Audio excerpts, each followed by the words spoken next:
The Real FM 103.6.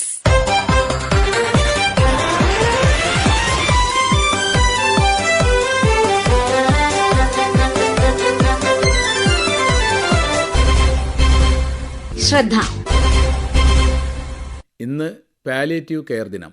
കിടപ്പിലായ രോഗികളുടെ സാന്ത്വന പരിചരണം ഓരോ മനുഷ്യന്റെയും കടമയാണെന്ന് ഓർമ്മിപ്പിക്കുന്ന ദിനമാണിത്. ശയ്യാവലംബരായ രോഗികളുടെ ശേഷിക്കുന്ന ദിനങ്ങൾ വേദനാരഹിതവും അന്തസ്സുറ്റതുമാക്കുക എന്നതാണ് സാന്ത്വന പരിചരണം കൊണ്ട് ഉദ്ദേശിക്കുന്നത്.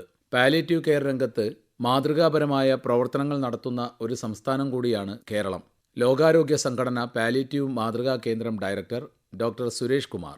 കഴിഞ്ഞ 20 വർഷമായിട്ട് എല്ലാ കൊല്ലവും ജനുവരി 15 കേരളത്തിലെ പാലിയേറ്റീവ് കെയർ സംഘടനകള്, പാലിയേറ്റീവ് കെയർ ക്ലിനിക്കുകൾ കമ്മ്യൂണിറ്റി പാലിയേറ്റീവ് കെയർ ഡേ ആയിട്ട് ആചരിക്കാറുണ്ട്. ഇത് ആക്ച്വലി ഒരു 20 കൊല്ലം മുമ്പേ കേരളത്തിലുള്ള സാമൂഹികാടിസ്ഥാനത്തിലുള്ള പാലിയേറ്റീവ് കെയർ ക്ലിനിക്കുകൾ ഒന്നിച്ചു ചേർന്ന് ആലോചിച്ചെടുത്ത ഒരു തീരുമാനമാണ്. ഒരു ദിവസം സമൂഹത്തിൽ അവയർനെസ് ബിൽഡ് ചെയ്യാനും പാലിയേറ്റീവ് കെയർ പരിചയപ്പെടുത്താനും ഇതിന്റെ ആവശ്യകതയും ഒക്കെ പറ്റിയൊക്കെ സംസാരിക്കാനും വേണ്ടി ഒരു ദിവസം മാറ്റിവെക്കാന്ന് പറഞ്ഞിട്ട് ജനുവരി 15 തീരുമാനിച്ചാണ്. അത് കഴിഞ്ഞൊരു 4-5 കൊല്ലം കഴിഞ്ഞതിന് ശേഷം ആഗോളാടിസ്ഥാനത്തിൽ ഒക്ടോബറിൽ ഒരു ഗ്ലോബൽ പാലിയേറ്റീവ് കെയർ ഡേ ഉണ്ട്. അത് വന്നു കഴിഞ്ഞപ്പോൾ കേരളത്തിലെ പാലിയേറ്റീവ് കെയർ ഗ്രൂപ്പുകൾ നമ്മൾ കൊണ്ടു നടക്കുന്ന കമ്മ്യൂണിറ്റി പാലിയേറ്റീവ് കെയർ ഡേ അതുപോലെ നിലനിർത്തുകയും ആഗോളാടിസ്ഥാനത്തിലുള്ള പാലിയേറ്റീവ് കെയർ ഡേ കൂടി സെലിബ്രേറ്റ് ചെയ്യാൻ തീരുമാനിച്ചു. അപ്പോൾ മറ്റു പ്രദേശങ്ങളിൽ വ്യത്യസ്തമായിട്ട് കേരളത്തിൽ 2 പാലിയേറ്റീവ് കെയർ ഡേ ഉണ്ട്. ജനുവരി 15 കമ്മ്യൂണിറ്റി പാലിയേറ്റീവ് കെയർ ഡേയും ഒക്ടോബറിൽ ആഗോളാടിസ്ഥാനത്തിലുള്ള ലോക പാലിയേറ്റീവ് കെയർ ഡേയും. ഈ ഒരു ദിവസം കേരളത്തിലെ പാലിയേറ്റീവ് കെയർ മറ്റു പ്രദേശങ്ങളിൽ നിന്നും വ്യത്യസ്തമാവുന്നത് വളരെ വലിയ രീതിയിലുള്ള സാമൂഹ്യമായ ഇടപെടൽ, നാട്ടുകാരുടെ ഇടപെടൽ കൊണ്ടാണ്. അതിന്റെ പാലിയേറ്റീവ് പരിചരണം എന്ന് പറഞ്ഞാൽ ഒരു മെഡിക്കൽ ഇഷ്യൂ മാത്രമല്ല എന്ന് തിരിച്ചറിഞ്ഞ് ഇടപെടുന്ന ആൾക്കാരാണ് കേരളത്തിലുള്ളത്. ഈ ഒരു കൺസെപ്റ്റ് പ്രചരിപ്പിക്കുകയും കൂടുതൽ ആൾക്കാരെ ഇതിലേക്ക് ആകർഷിക്കുകയും ചെയ്യുക എന്നുള്ളതാണ് ഇതിന്റെ ഒരു ഉദ്ദേശം. വിവിധ പാലിയേറ്റീവ് ക്ലിനിക്കുകൾ അതാത് പ്രദേശങ്ങളിൽ അവയർനെസ് പ്രോഗ്രാമായിട്ടും ഫണ്ട് റൈസിംഗ് ആയിട്ടും മറ്റ് പ്രോഗ്രാമുകളായിട്ടും ചെയ്യാറുണ്ട്.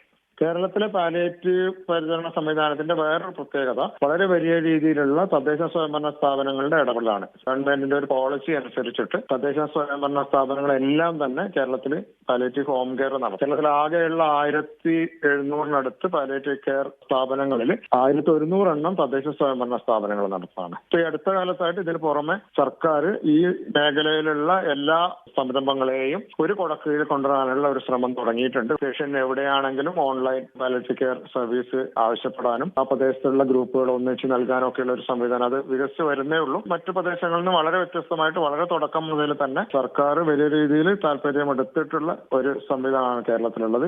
ലോ മിഡിൽ ഇൻകം രാജ്യങ്ങളിൽ പാലിയേറ്റീവ് കെയർ പോളിസി ആദ്യമായിട്ട് നടപ്പാക്കിയ പ്രദേശവും കേരളമാണ്. കോഴിക്കോട് ജില്ലയിലെ പാലിയേറ്റീവ് കെയർ കൂട്ടായ്മയായ Kozhikode initiative in palliative care കഴിഞ്ഞ 3 മാസമായി നടത്തിവരുന്ന ഒരു ക്യാമ്പയിനാണ് നാട്ടിലൊരു കൂട്ടായ്മ വീട്ടിലൊരു പരിചാരകൻ എന്നത്. കിപ്പ് പരിശീലന കോർഡിനേറ്റർ പി അബ്ദുള്ള മാസ്റ്റർ. ഈ വർഷത്തെ വിഷയം സംതൃപ്ത പരിചരണം എല്ലാവരുടെയും അവകാശം എന്നതാണ്. രോഗം കൊണ്ട് ദുരിതം അനുഭവിക്കുന്ന എല്ലാ മനുഷ്യരുടെയും അവകാശമാണ് സംതൃപ്ത പരിചരണം ലഭിക്കുക എന്നത്. കിടന്നുപോയ ഓരോ മനുഷ്യനും അവന്റെ കിടക്കപ്പായക്കരികിൽ തന്നെ ആവശ്യമായ പരിചരണം ലഭ്യമാക്കേണ്ടതുണ്ട്. നമുക്കിടയിൽ 90% ആളുകൾക്കും പരസഹായം ആവശ്യമുള്ള വിധം അവരുടെ ജീവിതത്തിന്റെ അവസാന കാലഘട്ടത്തിൽ ദുരിതങ്ങൾ അനുഭവിക്കാൻ സാധ്യതയുണ്ട്. നാളെ നമുക്ക് തന്നെ ആവശ്യമായി വരുന്ന ഒരു സംവിധാനമാണ് പാലിയേറ്റീവ് പരിചരണം. അതുകൊണ്ട് തന്നെ ഇന്ന് നാം പണിയെടുക്കുന്നത് നമ്മുടെ നാളെയുടെ പരിചരണത്തിന് വേണ്ടി ആണ്. ഇത് രോഗിയുടെ അവകാശമാണ് എന്ന് പറയുമ്പോൾ നമ്മുടെ ഉത്തരവാദിത്തമാണ്. പാലിയേറ്റീവിന്റെ ആദ്യ കാലങ്ങളിൽ തന്നെ നമ്മൾ പറഞ്ഞു വന്ന ഒരു ആശയമാണ് രോഗം രോഗിയുടെയും കുടുംബത്തിന്റെയും മാത്രം ബാധ്യതയല്ല, അത് സമൂഹത്തിന്റേത് കൂടിയാണ് എന്ന്. ഇത് രോഗി പരിചരണം സമൂഹത്തിന്റെ ഉത്തരവാദിത്തമാണ്. കോഴിക്കോട് ജില്ലയിലെ കമ്മ്യൂണിറ്റി ബേസ്ഡ് പാലിയേറ്റീവ് സംഘത്തിന്റെ കൂട്ടായ്മയാണ് Kozhikode initiative in palliative care, keep. Kozhikode initiative palliative care കഴിഞ്ഞ 3 മാസമായി നടത്തി വരുന്ന ഒരു ക്യാമ്പയിൻ ആണ് നാട്ടിലൊരു കൂട്ടായ്മ വീട്ടിലൊരു പരിചാരകൻ എന്ന ക്യാമ്പയിൻ. ഓരോ വീട്ടിലും ഒരാളെയെങ്കിലും പരിചരണത്തിൽ പരിശീലനം നേടിയവർ ആക്കി മാറ്റുക എന്നതാണ് ഈ ക്യാമ്പയിൻ കൊണ്ട് നാം ഉദ്ദേശിക്കുന്നത്. പാലിയേറ്റീവ് മേഖലയിൽ നടക്കുന്ന ഏറ്റവും പ്രധാനപ്പെട്ട കാര്യം പാലിയേറ്റീവിന്റെ മുഖമുദ്ര ഹോം കെയർ ആണ്. രോഗിയുടെ കിടക്കപ്പായക്കരികിലെത്തി അവർക്ക് ആവശ്യമായ പരിചരണം നൽകുക എന്നതാണ് പാലിയേറ്റീവിന്റെ മുഖമുദ്ര. പാലിയേറ്റീവിന്റെ നട്ടെല്ല് എന്നറിയപ്പെടുന്നത് സന്നദ്ധ സേവകരാണ്. ഇവർ രോഗികളുടെ വീടുകളിലെത്തി അവർക്കാവശ്യമായ പരിചരണം നൽകുന്നു. ശാരീരിക ബുദ്ധിമുട്ടുകൾ പരിഹരിക്കുന്നതോടൊപ്പം അവരുടെ ശാരീരികേതര പ്രശ്നങ്ങളിലും ഇടപെടുന്നുണ്ട്. മാനസിക, സാമൂഹ്യ, ആത്മീയ പ്രശ്നങ്ങളിൽ രോഗികൾക്കും അവരുടെ കുടുംബത്തിനും ഉണ്ടാകുന്ന ബുദ്ധിമുട്ടുകൾ, ദുരിതങ്ങൾ പരമാവധി കുറച്ചു കൊടുക്കാനുള്ള ശ്രമമാണ് പാലിയേറ്റീവിൽ നടക്കുന്നത്. ഈ അർത്ഥത്തിൽ പറയുമ്പോൾ പാലിയേറ്റീവ് ഒരു സമ്പൂർണ്ണ പരിചരണമാണ്. ആശുപത്രി പരിചരണത്തിൽ നിന്നും വ്യത്യസ്തമായി രോഗികളുടെ വീടുകളിലെത്തി അവർക്ക് അവരുടെ ശാരീരിക പ്രശ്നങ്ങൾക്കൊപ്പം വൈകാരിക, മാനസിക, സാമൂഹ്യ, ആത്മീയ പ്രശ്നങ്ങൾ കൂടി പരിഹരിക്കുന്ന വിധമാണ് നാം ഹോം കെയർ നടത്തുന്നത്. ഇതിന്റെ ഭാഗമായി വളണ്ടിയറുടെ ഹോം കെയറുകൾ നടക്കാറുണ്ട്, നഴ്സിംഗ് ഹോം കെയർ നടക്കാറുണ്ട്, ഡോക്ടേഴ്സ് ഹോം കെയർ നടക്കാറുണ്ട്. ഇതിനു പുറമെ ഫിസിയോതെറാപ്പിസ്റ്റ്, മാനസിക രോഗ വിദഗ്ധർ ഉൾപ്പെടെയുള്ള സ്പെഷ്യൽ ഹോം കെയറുകളിലും അവരുടെ വീടുകളിൽ പരിചരണത്തിന് എത്തുന്നുണ്ട്. അതിദരിദ്രരില്ലാത്തതും വയോജന ഭിന്നശേഷി സൗഹൃദവുമായ ഒരു നഗരത്തിനായി കോഴിക്കോട് കോർപ്പറേഷൻ നടപ്പാക്കുന്ന സമഗ്ര പദ്ധതിയാണ് സമന്വയ. പാലിയേറ്റീവ് ദിനത്തിലാണ് ഇതിന് തുടക്കം കുറിക്കുന്നത്. പദ്ധതിയെക്കുറിച്ച് കോർപ്പറേഷൻ ക്ഷേമകാര്യ standing committee chairman P Divakaran.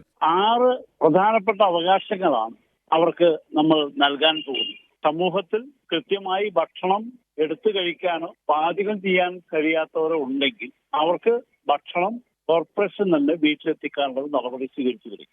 ആരോഗ്യ മേഖലയിൽ മരുന്ന് വാങ്ങാൻ കഴിയാത്ത ആൾക്കാരുണ്ട്.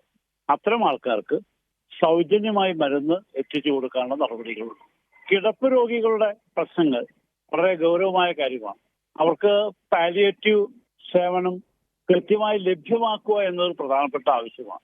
അതുകൊണ്ട് കിടപ്പ് രോഗികളുടെ പാലിയേറ്റീവ് സേവനം ശക്തിപ്പെടുത്താൻ തീരുമാനിച്ചു. അതിന് കോഴിക്കോട് കോർപ്പറേഷൻ തന്നെ ഇപ്പോൾ നിലവിലുള്ള യൂണിറ്റുകളുടെ എണ്ണം വർദ്ധിപ്പിക്കുക. മാത്രമല്ല, പാലിയേറ്റീവ് സംവിധാനത്തിൽ ഇപ്പോൾ പ്രവർത്തിക്കുന്ന സന്നദ്ധ സംഘടനകളാണ്. ആ സന്നദ്ധ സംഘടനകളുടെ ഏകോപനം സൃഷ്ടിച്ച് അവരുടെ സഹായത്തോടു കൂടിയാണ് പാലിയേറ്റീവ് മേഖല ശക്തിപ്പെടുത്തുന്നത്. വയോജന മേഖലയിൽ പല ആവശ്യങ്ങളും ഈ പദ്ധതിയിൽ 60 വയസ്സ് കഴിഞ്ഞ മുഴുവൻ ആൾക്കാരെയും ഉൾപ്പെടുത്തുകയാണ്. ഒറ്റപ്പെടൽ നമ്മുടെ സമൂഹത്തിൽ ഉണ്ടാവുകയാണ്. മക്കളെല്ലാം വിദേശത്ത് അല്ലെങ്കിൽ അന്യ സംസ്ഥാനത്ത് ജോലി ചെയ്യാൻ പോകും. പ്രായമായ അച്ഛനും അമ്മയും മുത്തച്ഛനും മുത്തശ്ശിയും എല്ലാം വീട്ടിൽ ഒറ്റയ്ക്കാവുന്ന ഒരു പ്രശ്നമുണ്ട്. അത്തരം ആൾക്കാർക്ക് കൂട്ടായ്മയ്ക്കുള്ള പദ്ധതികളും ആ വിരസതയിൽ നിന്ന് അവരെ മാറ്റി നിർത്താനുള്ള നടപടികളും സ്വീകരിക്കാൻ തീരുമാനിച്ചു. പകൽ വീടുകൾ കോർപ്പറേഷൻ ഇപ്പൊ നടത്തി വരികയാണ്. ആ പകൽ വീടിലെ ഹാപ്പിനെസ് ഇൻഡെക്സ് വർദ്ധിച്ചു. പകൽ വീട്ടിലേക്ക് വരുന്ന ആൾക്കാരുടെ എണ്ണം കൂടിയിട്ടും ആവശ്യത്തിന് സംവിധാനങ്ങൾ കുറവായതുകൊണ്ട് മുഴുവൻ ആളുകളുടെയും സൗകര്യം ചെയ്തു കൊടുക്കാൻ കഴിയാത്തൊരവസ്ഥയാണ്. പക്ഷേ അതെല്ലാം നമുക്ക് പരിഹരിക്കാൻ കഴിയും. അതിദാരിദ്ര്യ മേഖലയിൽ കേരളത്തിൽ നടത്തിയ സർവേ പ്രകാരം 62,000 കുടുംബമാണ് സംസ്ഥാനത്തുള്ളത്. അതിൽ 814 പേർ കോഴിക്കോട്ടായി. ഇപ്പൊ കൃത്യമായി പറഞ്ഞാൽ 765 കുടുംബങ്ങൾ അവരുടെ പ്രശ്നമാണ് കോർപ്പറേഷൻ ഏറ്റെടുത്തത്. 4 ക്ലേശ ഘടകങ്ങളെയാണ് കോർപ്പറേഷൻ അവർക്ക് വേണ്ടി ചെയ്യുന്നത്. 1 ആഹാരം, 2 പാർപ്പിടം, 3 ആരോഗ്യം, 4 വരുമാന മാർഗം. ഈ 4 ക്ലേശ ഘടകങ്ങളെ അടിസ്ഥാനപ്പെടുത്തി പരിഹരിക്കുക എന്നുള്ളതാണ് പ്രധാനമായി കാണുന്നത്. അതിൽ ഭക്ഷണത്തിന്റെ കാര്യത്തിൽ പൂർണ്ണതയിൽ കോർപ്പറേഷൻ എത്തിയിട്ടുണ്ട്. ഭക്ഷണം പാചകം ചെയ്യാൻ കഴിയാത്തവർ, അത് എടുത്തു കഴിക്കാൻ കഴിയാത്തവർക്ക് ജനകീയ ഹോട്ടൽ വഴി അവിടെ ഭക്ഷണം എത്തിക്കുന്ന നടപടികൾ സ്വീകരിച്ചു. അല്ലാത്തവർക്ക് ഭക്ഷണ കിറ്റ് വീടുകളിൽ എത്തിച്ചു കൊടുക്കുന്ന നടപടിയും കോർപ്പറേഷൻ. രണ്ടാമത്തെ ക്ലേശഘടകമാണ് ആരോഗ്യം. അത് ഡോക്ടറുടെ സേവനം അവർക്ക് ലഭ്യമാക്കുന്നുണ്ട്, പാലിയേറ്റീവ് സേവനം നൽകുന്നുണ്ട്. അതോടൊപ്പം സൗജന്യമായി മെഡിസിൻ കൊടുക്കുന്ന നടപടികളും സ്വീകരിച്ചിട്ടുണ്ട്.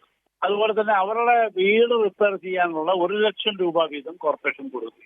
വരുമാന മാർഗം അവരുടെ ആരോഗ്യ നിലവാരം വെച്ച് എന്ത് തൊഴിലെടുക്കാൻ കഴിയുമോ ആ തൊഴിൽ സംഘടിപ്പിച്ചു കൊടുക്കാൻ കോർപ്പറേഷൻ നടപടികൾ സ്വീകരിച്ചു വരും. അതിദരിദ്രർ, വയോജനങ്ങൾ, ഭിന്നശേഷി സംവിധാനം തുടങ്ങിയിട്ടുള്ള എല്ലാ മേഖലയിലും പിന്നോക്കം നിൽക്കുന്നവർക്ക് വേണ്ടിയിട്ടുള്ള ഒരു ക്ഷേമ പദ്ധതി കോർപ്പറേഷൻ ആവിഷ്കരിച്ച് പുറത്തിറക്കുകയാണ്.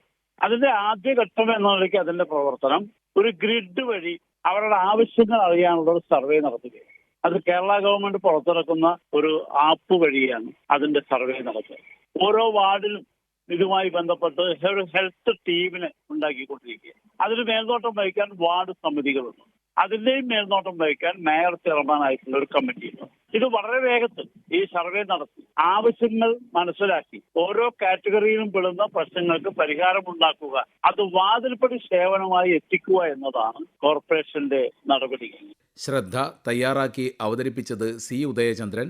ആശയം നിർവഹണം സി കൃഷ്ണകുമാർ. ശ്രദ്ധ.